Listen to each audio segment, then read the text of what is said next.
Picture this. It's the summer of 2005, and Disney is at a pivotal moment in its storied history. The company, beloved for its magical tales and iconic characters, was struggling to find its footing in a rapidly changing world. The digital revolution was gaining momentum, and Disney needed someone with vision, someone who could guide the company into uncharted territory. Enter Bob Iger. When he first took the helm as CEO, many were skeptical. Disney's stock was stagnant, and its relationship with Pixar, one of its key partners, was strained. Yet, in the face of these challenges, Iger saw opportunity. One of the first bold moves he made was to mend the fractured relationship with Steve Jobs, the CEO of Pixar. Disney had been on the verge of losing Pixar, a studio responsible for some of the most beloved animated films of the era. But Iger recognized that Pixar's creativity was crucial to Disney's future, so he did something unexpected. He proposed that Disney buy Pixar outright. It was a risky move.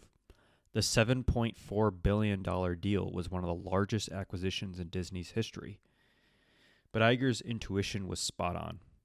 The acquisition not only brought Pixar's magic under the Disney umbrella, but also revitalized Disney's own animation studios. This bold decision set the stage for a series of strategic acquisitions that would redefine the entertainment industry. But Iger's leadership wasn't just about big deals. It was about his ability to see the bigger picture, to understand where the world was headed, and to position Disney to lead the way. He took similar risks with the acquisitions of Marvel and Lucasfilm, bringing superheroes in the Star Wars galaxy into Disney's fold. Each move was a calculated gamble that paid off in spades, turning Disney into a juggernaut of storytelling. Yet, perhaps the most telling aspect of Bob Iger's leadership was his commitment to the core values that had defined Disney for generations. Even as he navigated the company through enormous change, he never really lost sight of the importance of creativity, innovation, and the power of storytelling. So, as we explore Bob Iger today, let's just not focus on the headlines. Let's delve into the story of a leader who, in the face of uncertainty, had the courage to make bold decisions, the foresight to see where the future was headed, and the wisdom to stay true to the essence of what makes Disney magical. And with that, welcome back to Leaders, a podcast dedicated to exploring the best leaders this world has ever seen. And episode 36 today will cover the current CEO of Walt Disney Companies, Bob Iger. On episode 14, we covered Walt Disney himself, and so we can draw some parallels and paths to what Walt had initially created to what Walt Disney today has become. And certainly Bob Iger has had a path through Disney of coming and going, similar to Howard Schultz. We covered in episode 23, out and back in to the company and back into the CEO role now. And so where does it all begin for Bob Iger from his career standpoint? So he started actually within the TV industry in 1974 and then joined Disney through their 1996 acquisition of ABC and Capital Cities, where he was CEO. Disney then named Iger the president and COO in 2000, making him Disney's number 2 executive under chairman and CEO Michael Eisner. He was then appointed CEO of the Disney Corporation in 2005. As we alluded to in the intro there, he led some major acquisitions of Pixar in 2006, Marvel in 2009, Lucasfilms in 2012, and the entertainment assets of 21st Century Fox in 2019. He also expanded the company's theme park resorts presence in East Asia, the introduction of Hong Kong Disneyland Resort and Shanghai Disney Resort in 2015 and 2016.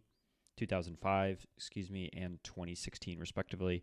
Additionally, he was also the driving force behind the reinvigoration of the Walt Disney Animation Studios, the branded release strategy of its film studios output, and the company's increased investment into most recent direct-to-consumer businesses, including Disney Plus and Hulu. And so let's go into who Bob Iger is as a leader and what are some interesting qualities and stories and other things that we were able to pick up from his autobiography, Ride of a Lifetime, in addition to a few other articles. And we'll start with one talk that he gave at the UCLA Anderson School of Business. And so how does he define what the main areas that the CEO should be focused on? And so there are four that he kind of points out as main sort of responsibilities of the CEO. The first one being find what the company is. And really for him, in the vein of Disney, that means we make things, we don't distribute them. Number two is defining the strategies. So there's three primary strategies that we will go into later, and he lists those out, and the ability to have diversity of those strategies enabled him to kind of paint a great path for Disney forward. Number three is to set standards, so within the product and the people, quality and integrity, and the company really sticking to adhere to those. Four, he views the CEO as a motivator in chief. And so at the heart of Iger's leadership lies 10 principles that he mentions in this talk, as well as within the autobiography that he references quotes and other supportive detail to kind of emphasize why he feels that these 10 principles are what he kind of truly defines as true leadership. And so let's go into those now. He outlines them as follows. Number one being optimism. So that emphasis ties into his overarching philosophy.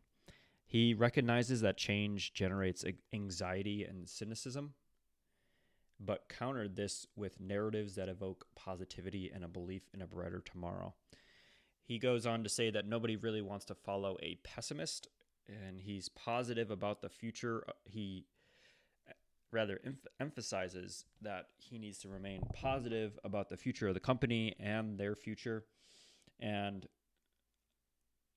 he can be skeptical and realistic at the same end, though, to kind of counterbalance that.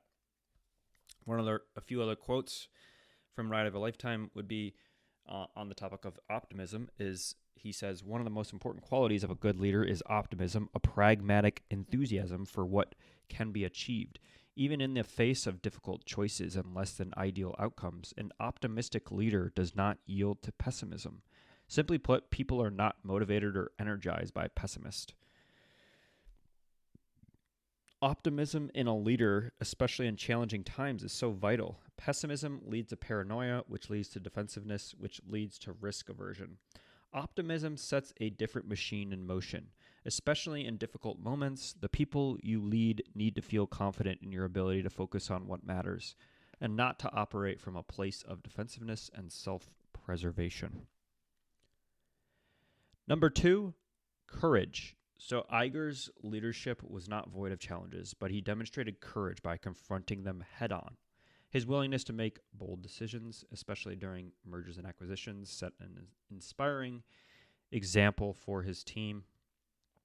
He says the foundation for risk-taking is courage, and in ever-changing, disrupted businesses, risk-taking is essential. Innovation is vital, and true innovation occurs only when people have courage. This is true of acquisitions, investments, and capital allocations, and it applies to creative decisions. Fear of failure destroys creativity. And if we go back to the earlier years of Bob Iger as CEO, he had a story in early 2001. Every media and entertainment company was feeling the ground shifting beneath its feet, but no one was sure which way to run. Tech was changing so fast, and the disruptive effects were becoming more obvious and anxiety-provoking. It was an interesting time and marked what I saw as the beginning of the end of the traditional media as we knew it. Of great interest to me was that almost every traditional media company, while trying to figure out its place in the changing world, was operating out of fear rather than courage, stubbornly trying to build a bulwark to protect old models that couldn't possibly survive the sea change that was underway. Number 3 true leadership quality that Iger identifies is focus. So amidst the cacophony of a dynamic industry, he maintained an unwavering focus on his objectives. This focus was instrumental during acquisitions, ensuring alignment with Disney's larger vision.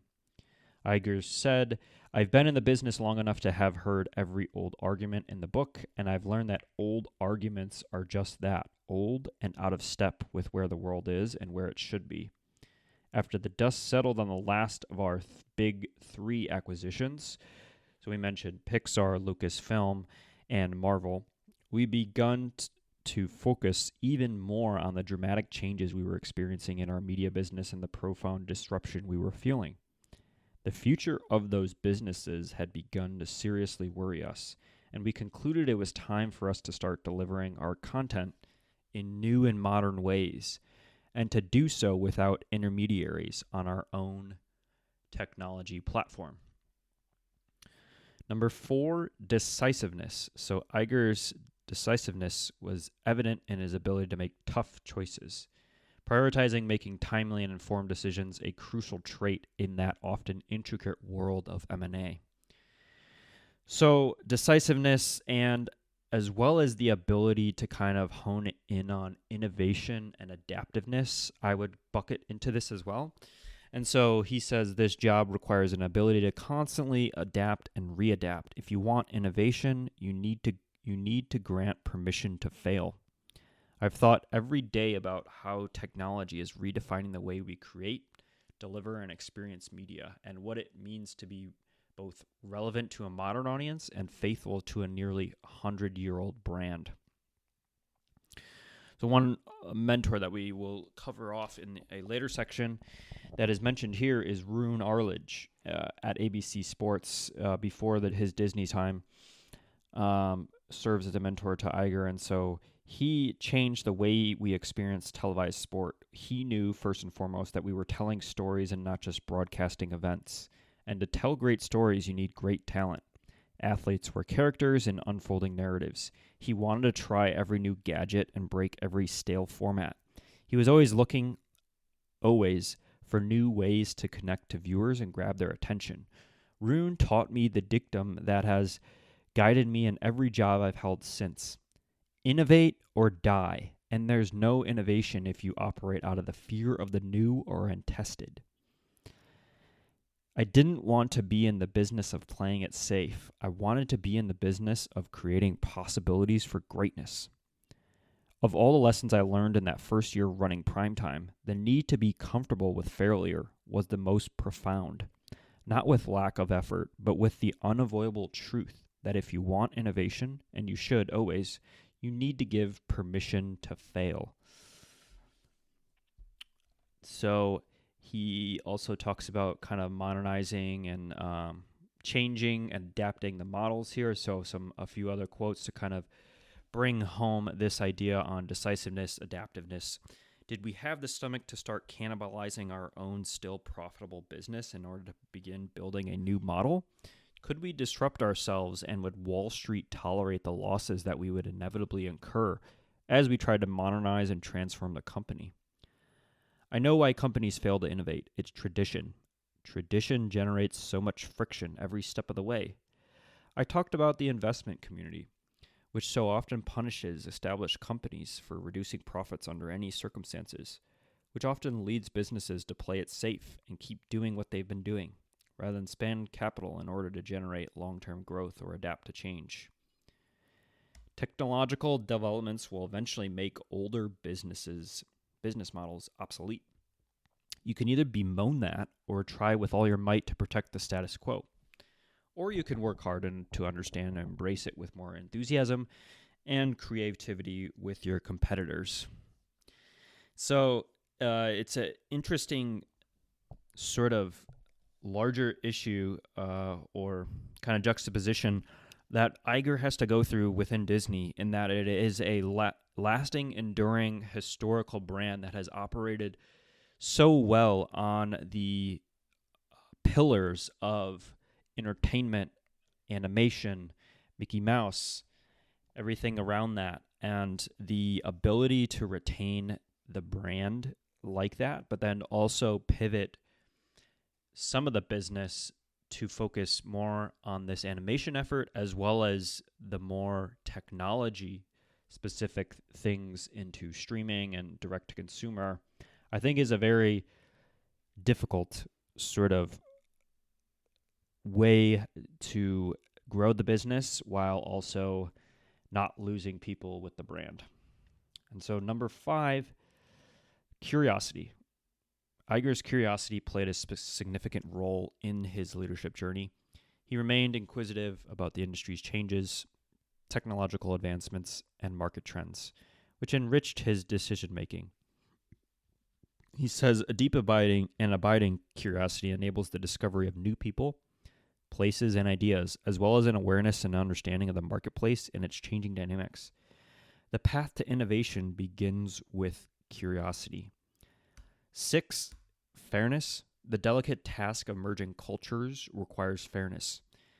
His commitment to that ensured that each entity, even after acquisition, retained its unique identity. 7, thoughtfulness. So his thoughtfulness manifested clearly in his interactions with his team, displayed a capacity to attentively listen, take into account a range of viewpoints, and participate in substantial dialogues. That approach cultivated an inner environment infused with mutual respect. Of the 10 qualities, he kind of points out in the talk that this one is underappreciated, and it takes time to study, know the facts, and then create an opinion that is based on knowledge and ensure that the decision will be right. So the thoughtfulness that goes into those decisions, he points as being very important to leadership. He also says, however you find the time, it's vital to create space in each day to let your thoughts wander beyond your immediate job responsibilities, to turn things over in your mind in a less pressured, more creative way than is possible once the daily triage kicks in. 8, authenticity. So his authentic leadership style created an environment where people could connect genuinely. That openness about challenges and triumphs contributed to an authentic corporate culture. Number 9, the relentless pursuit of perfection. Iger's quest for greatness fueled his leadership. He understood that good is the enemy of great, and the philosophy of continuous improvement resonated throughout operations. He talks about this particular quality of leadership. I refer to it as the relentless pursuit of perfection. It's a mindset, really, more than a set of rules. It's not, at least as I have internalized it, about perfection at all costs. Instead, it's about creating an environment in which you refuse to accept mediocrity. And finally, number 10, integrity. Perhaps the cornerstone of his legacy is commitment to integrity. It shaped his decisions, interactions, and the way he guided Disney through acquisitions, earning him respect and trust. He also likes to lead by example and says that you have to show people the way, challenging the status quo. Great leaders are also great communicators, and the way that Disney's and Bob Iger's leadership style is also, the way that he describes it actually, is more that he's involved yet sort of hands-off. So we've seen this through the leaders we've studied, this idea of being either very hands-on in the details, in the weeds of the business, Mark Zuckerberg, Elon Musk, or more hands-off, hire the right people, sort of stay out of the way and have more involvement, but more of a vision that you can guide people to make some of their own decisions and be a little bit more hands-off is where he would fall. And so 3 priorities or 3 sort of pillars of his strategy and journey through Disney we mentioned before. So those that would guide Disney for the next few decades that he outlined when he came in was a focus on high-quality branded content, embracing technology, and becoming truly global. Combined, they would remain the cornerstone of the Disney decision-making process through his tenure. How were those kind of executed? Well, that was through partially the leadership of Iger, as well as some thoughts that he has on strategy. And so back to the CEO role that we started with here, he is quoted in being said that a CEO must provide the company and its senior team with a roadmap. This kind of messaging is fairly simple.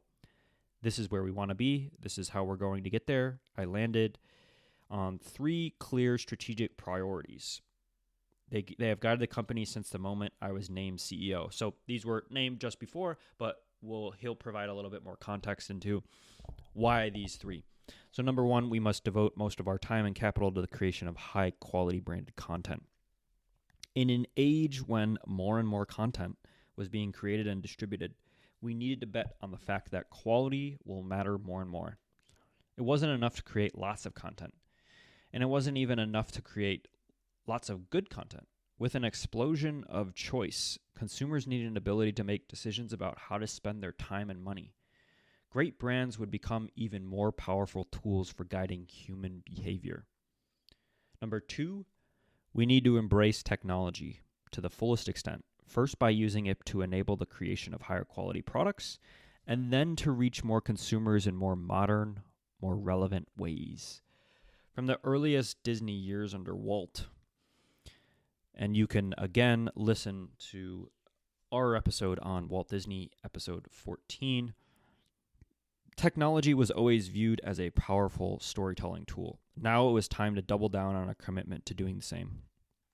And finally, number 3, we needed to become a truly global company.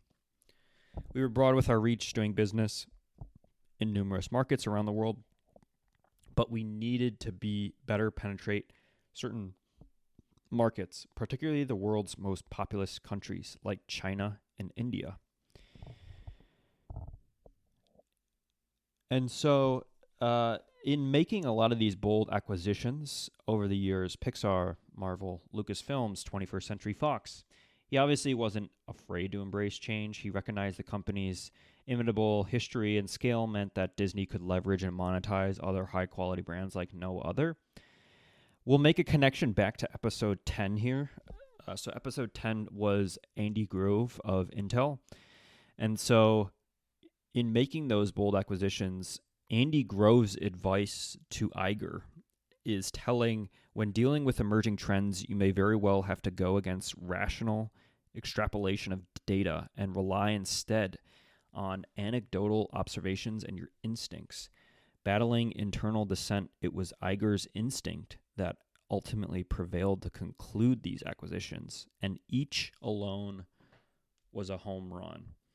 So we've also touched on these themes and differing kind of thoughts, I think, on how to make the decisions and when to make the decisions based on gut intuition, your heart, versus the numbers and the data side of things. And so this is another example of Andy Grove sort of guiding Iger on trusting his gut with these acquisitions, which ended up, turning out well and being a great decision.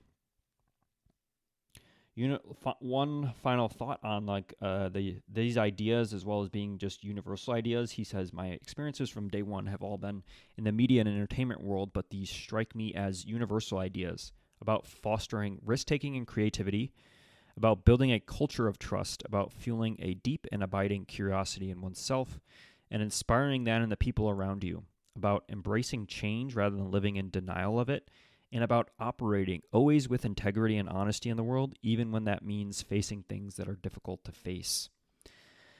So one final pillar of some of that leadership style is going to be focused more on the people side of things.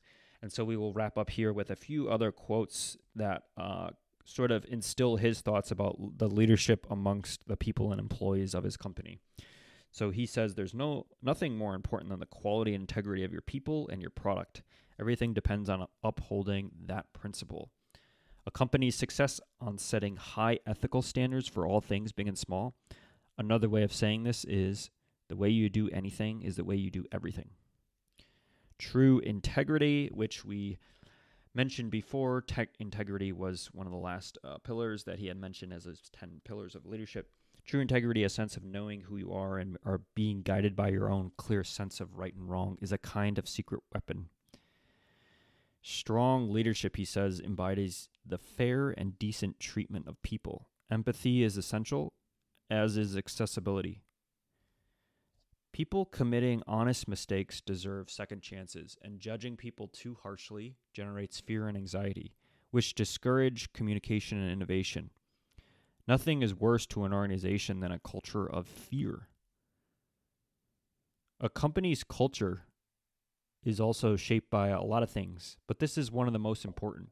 You have to convey your priorities clearly and repeatedly. In my experience, it's what separates great managers from the rest.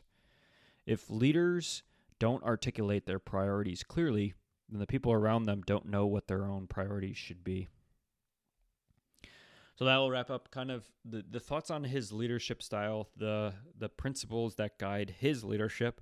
So hopefully you got a good idea of kind of how Iger leads.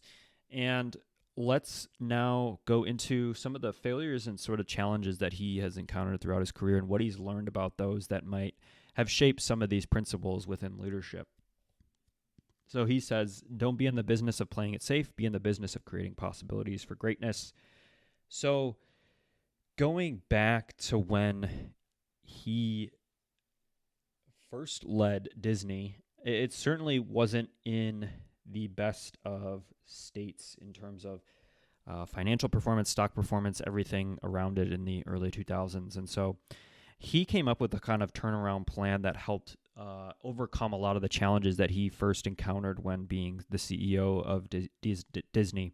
And lots of what he did, he kind of outlined in a talk and had a few different steps that I want to outline here before kind of going into some of the larger challenges that he faced both before and after that. So he says he formed peace agreements after coming to business. He turned pessimistic, probably more from like the business culture. I think he was, and the employees here, pessimistic into optimistic. He mentioned at the top that the CEO is the motivator in chief, so he did that and had a vision with substance that he communicated. He also did the deal with Steve Jobs to move the platform onto iTunes. And so his relationship with Steve Jobs and his mentorship there was really key to also from a business success standpoint. And then he acquired Pixar, which pushed the core strategy and fixed the business within the kind of core strategy of animation. In addition to that kind of that turnaround plan that speaks to overcoming some of those challenges, the ABC struggles in the late 90s before he got to Disney and before he became CEO. He was president of ABC Television, which Disney acquired in 95. During this time, ABC faced declining ratings and struggled to compete with rival networks. Several of its new shows failed to gain traction, leading to a period of uncertainty for the network. So from this, he really had to navigate the difficult process of restructuring, refocusing ABC's programming strategy. That period was tough, but it gave him sort of experience within dealing with adversity, setting the stage for his later success at Disney. Number 2 was really the acquisition of Maker Studios. So in 2014, under his leadership, they acquired Maker Studios, which is a YouTube network, for approximately $675 million, with the potential for an additional $450 million in performance-based payouts. The deal was intended to help Disney tap into the digital content market.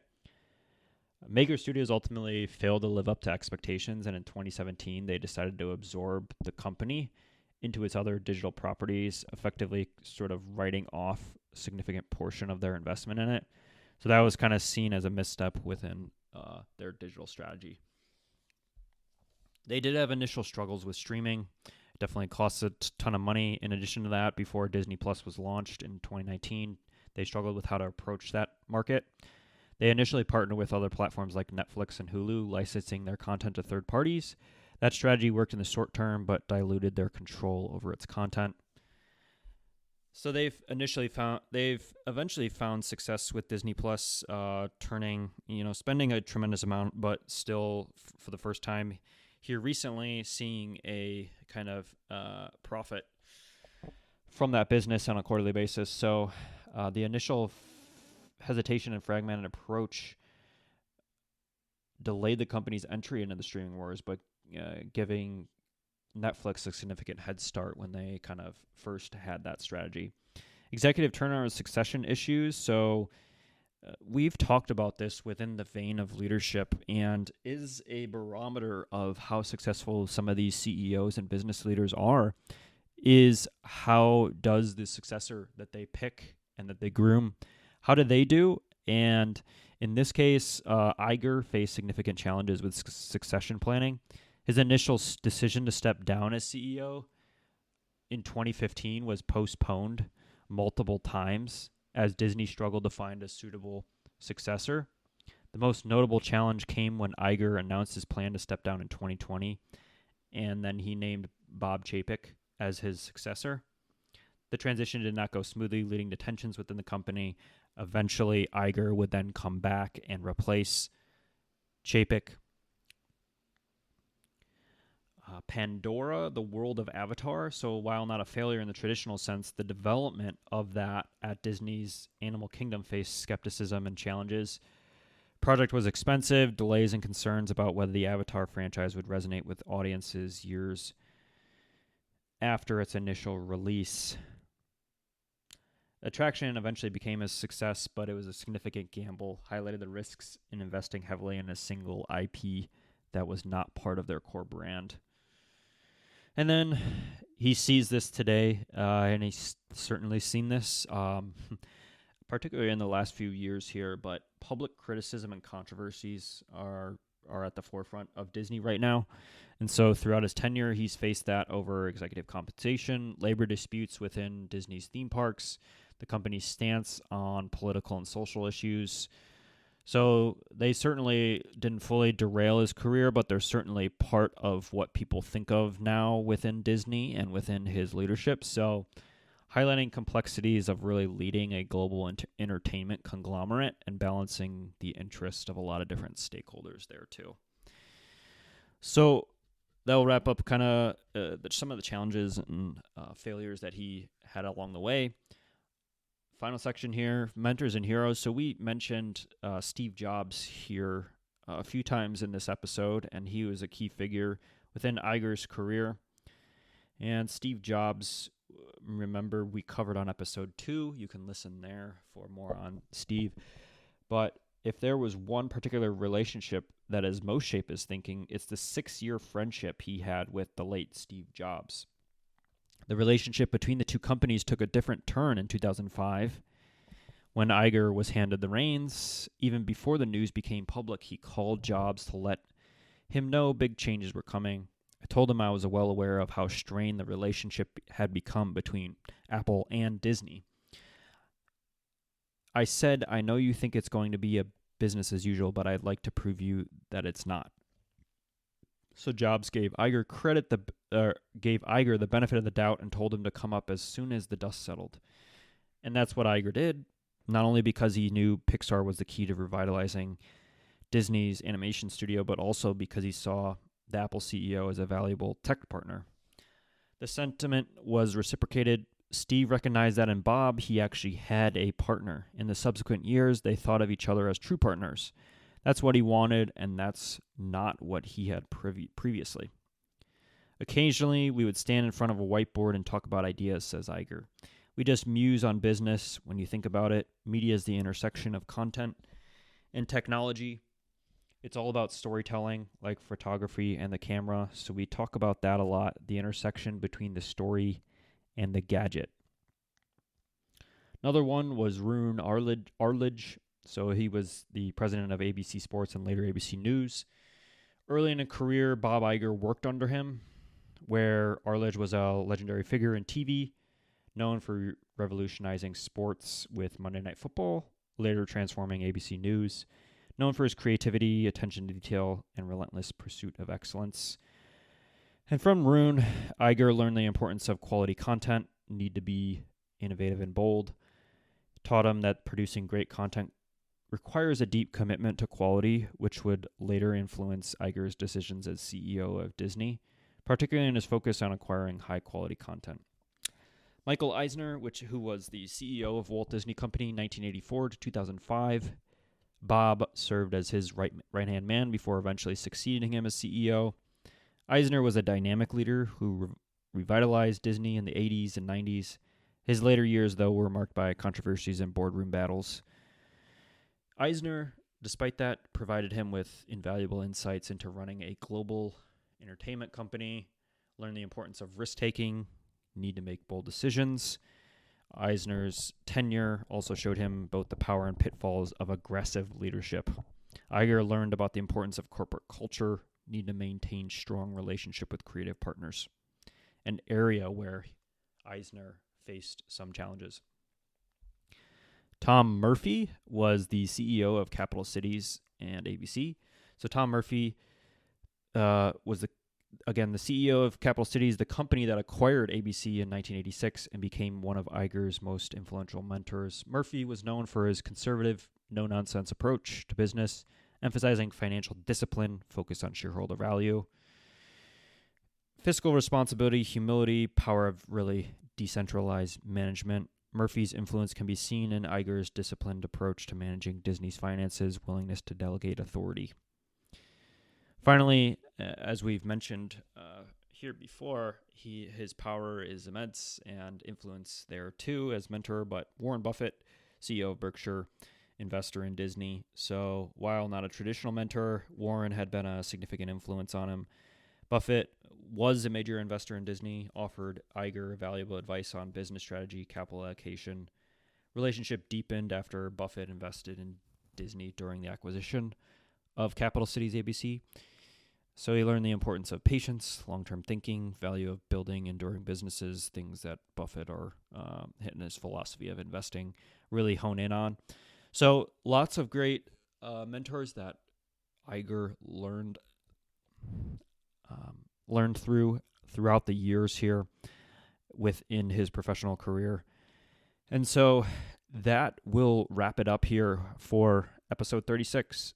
Episode 36 covering Bob Iger of Walt Disney, and certainly a leader over time that has guided Disney through lots of ups and downs, lots of great moves in terms of acquisition and really honing in on the animation and the lasting and enduring part of the brand of Disney. And so important man to study within the history of Disney and leadership there.